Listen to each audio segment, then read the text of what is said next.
Yeah, they've been very nice customers. They've been good to my staff, and they've been very respectful, and the type of customers that we want in our establishment. I was asking for you earlier. They were coming, but I didn't know anything about their backgrounds or the history of the groups.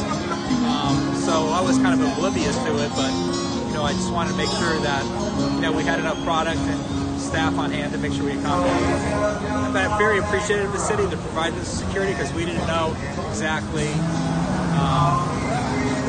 we didn't know what to expect. So we appreciate the security, and I'm glad they can buy.